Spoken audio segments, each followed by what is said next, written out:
आम इंतखाबात के लिए इलेक्शन कमीशन को फंड्स जारी कर दिए गए हैं और इस वक्त टिकटों की तकसीम की जा रही है। बुखारी साहब, टिकटों की तकसीम का मरहला शुरू हो गया हुआ है और अभी हम देख रहे हैं कि जैसे नून लीग में खासी अंदरूनी लड़ाइयाँ जो हैं वो अब मंजर आम पर आना शुरू हो गई हैं। तो बुखारी साहब, क्या ये रूटीन का मामला है कि जब इलेक्शंस करीब आते हैं तो ये लड़ाइयाँ भी इसी तरह से करके शुरू हो जाती हैं? देखिए, पहली बात तो ये है कि इलेक्शन कमीशन के पास पहले दो जवाब थे। जब आपको याद होगा, जब पहले 2 असम्बलियाँ तोड़ी गई थी जी। और इलेक्शन का प्रेशर आ रहा था पीटीआई की तरफ से ख़ास तौर से, तो उस वक्त इलेक्शन कमीशन ने ये कोर्ट को बताया था, अदालत को बताया था कि हमारे पास एक तो फंड्स नहीं है क्योंकि उनकी एलोकेशन नहीं हुई थी एनुअल बजट में जी। और दूसरा ये कि हमें आरओज और डीआरओज जो चाहिए थे वो लाहौर हाई कोर्ट ने इनकार कर दिया हमें देने से। और चूँकि मुल्क में लॉ एंड ऑर्डर की सूरत हाल ठीक नहीं है, इसलिए हमें सिक्योरिटी के लिए भी जो है वो लॉ इन्फोर्सर जो हैं वो मैसर नहीं है।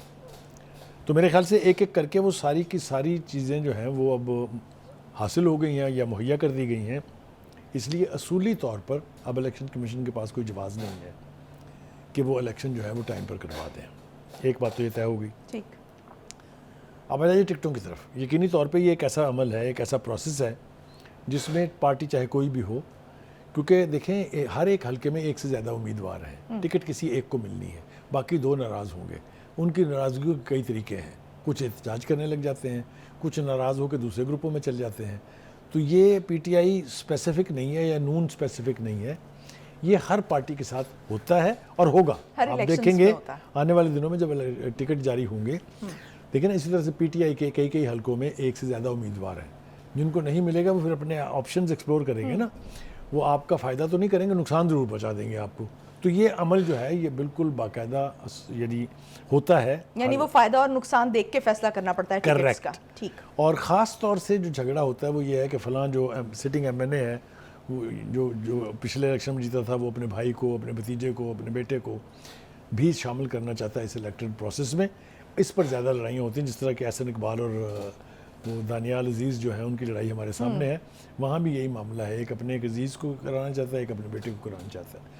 तो ये लड़ाई मेरे ख्याल से नाम सामने आए हैं, ये रूटीन की बात है, ये मैंने कहा ना कि ये होता है। ठीक। दूसरी बात ये है कि एक आवाज़ और उठ रही है जो अब से नहीं है, वो पुरानी है, मौलाना फजल रहमान साहब की, जो कहते हैं कि इलेक्शन के लिए साजगार माहौल का होना ज़रूरी है। जब उनसे पूछते हैं लोग कि जनाब क्या चाहिए आपको, वो तो कहते हैं कि आप देखिए जो यानी केपीके के जो साबका जो जिसको कहते थे वो क्या कहते थे उसको, फाटा एरिया, जिसमें जो कबायली इलाके थे, तो उनमें लॉ एंड ऑर्डर की सिचुएशन बहुत ख़राब है, वहाँ धमाके हो रहे हैं, वहाँ पर टेररिस्ट एक्टिविटीज़ हो रही हैं। दूसरा उन्होंने कहा था कि ये ऐसा मौसम है जब वहाँ बर्फ़ पड़ रही होगी, तो ये सारा कुछ भी उन्होंने कहा। लेकिन क्या ये काफ़ी है इलेक्शन को मुलतवी करने के लिए? इसका फ़ैसला तो चीफ इलेक्शन कमिश्नर साहब ने करना है। मेरा नहीं ख्याल कि this should be enough to postpone election, क्योंकि बाकी की सारी जमातें इलेक्शन कराने की बात कर रही हैं। और जो सबसे बड़ी बात है, जो एक समझें गारंटी है एक तरह की, वो ये है कि अदालत के अंदर लिख के हमारे अटॉर्नी जनरल ने भी दिया हुआ है कि जी इलेक्शन हर सूरत में 8 फरवरी को होंगे। तो और चीफ जस्टिस साहब हैं काजी फायद साहब, उन्होंने कहा कि इस 8 फरवरी की तारीख को अब आप पत्थर पे लकीर समझें। तो अगर इस सब कुछ को मान लिया जाए तो फिर मेरे ख्याल से तो बुखारी साहब इलेक्शंस की डेट भी आ गई है, अब तो फंड्स भी जारी हो गए हैं, तो अब तो इसमें कोई शुबा नहीं रह गया कि 8 फरवरी को इलेक्शंस होने जा रहे हैं। तो फिर ऐसी क्या वजह है कि जो मौलाना फजल रहमान है वो ये बात फिर से दोहराने लग गए? देखिए, एक तासुर ये देने की कोशिश की जा रही थी कि जी जो इस्टेब्लिशमेंट है वो भी नहीं चाहती कि अभी इलेक्शंस हो जी, लेकिन उन्होंने कभी पब्लिक पोजीशन नहीं ली इसके ऊपर। तो मौलाना फजल रहमान साहब की अपनी जस्टिफिकेशन है, अपने जवाज़ हैं, अपनी ही रीज़न्स हैं कि वो चाहते हैं कि इलेक्शन जो है थोड़े से डिले कर दिए जाएं, लेकिन मुझे ऐसा होता दिखाई नहीं देता मेरे ख्याल से। लेकिन ये भी मैं साथ साथ कहता चलूँ कि पाकिस्तान की तारीख़ में किसी वक्त कुछ भी हो सकता है।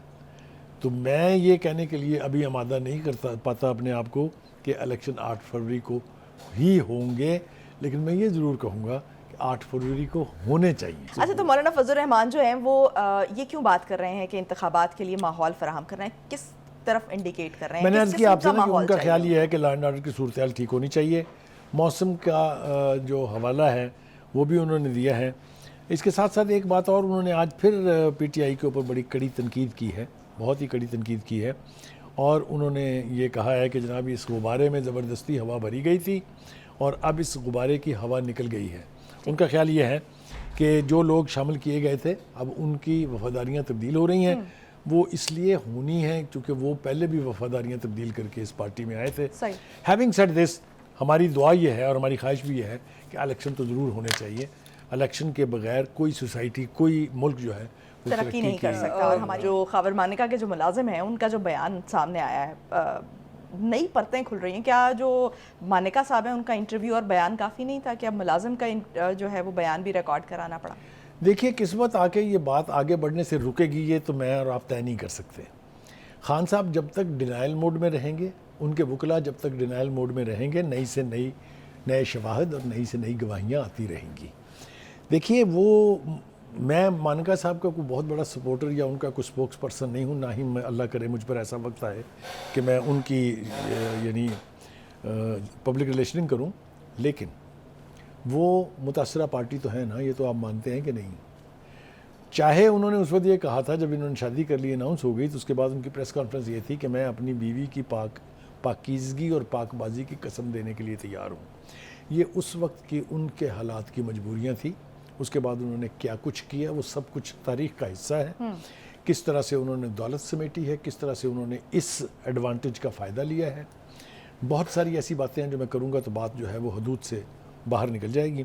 लेकिन पहला केस उठा के अदालत ने बाहर फेंक दिया, आपको मालूम है, क्योंकि जिसने वो दरख्वास्त दी थी उसने अपनी दरख्वास्त वापस ले ली, पिटीशन वापस ले ली जी। फिर मानिका साहब खुद चले गए। हम उससे ज़्यादा बराह रास्त अफेक्टेड इस शादी से और कोई नहीं है। जो गुल उन्होंने खिलाए हैं मेरे ख्याल से तो वही काफ़ी थे, उसमें मज़ीद किसी चीज़ की ज़रूरत नहीं थी। लेकिन चूँकि अदालती मामला और अदालती तरीक़ाकार ऐसा है कि जब तक आप उसे एविडेंस से, शवाहद से, दस्तावेजी सबूतों से साबित नहीं करेंगे, आप कोई फ़ैसला नहीं ले सकते अदालत से। लिहाजा उसके लिए अब उनके गवाहान के बयान जो हैं, चौथे गवाह हैं जो भुगते हैं। और इस हज़रत साहब ने तो चूँकि वो चश्मदीद हैं बहुत सारी चीज़ों के, उन्होंने जो बातें की हैं वही दोहरा दी जाएँ तो काफ़ी हैं, मैं तो वो दोहराना भी नहीं चाहता। लेकिन जो कुछ उन्होंने कहा है वो ये साबित करने के लिए काफ़ी है कि ये दावा जो उन्होंने कुरान की कसम खा के महात्मा साहब ने किया है कि मैंने बीबी की शक्ल जो है वो निकाह वाले दिन देखी थी, उसका तो भुरकस उड़ा के छोड़ दिया उसने। इसको छोड़ दें, और चौधरी ने जो कुछ कहा है वो तो मतलब है हर एक लम्हे के ऐनी शाहद हैं। निकाह उनकी मौजूदगी में हुआ, पैगाम रसानी उनकी मौजूदगी हमारा ये है कि जब ये वाक़यात पेश आ रहे हो उस वक्त जो है वो प्रेस कॉन्फ्रेंसेस करके वो पाकबाजी वाली बात कर देते हैं और उसके बाद जब अपने मतलब निकल जाते हैं तो उसके बाद जो है वो, देखिए, अपना मतलब निकालना या वक्त की ज़रूरत से फ़ायदा उठाना ये एक एलिमेंट है, लेकिन ये याद रखिए कि हक़ाइक़ जो हैं उनको आप नहीं झुठला सकते हैं।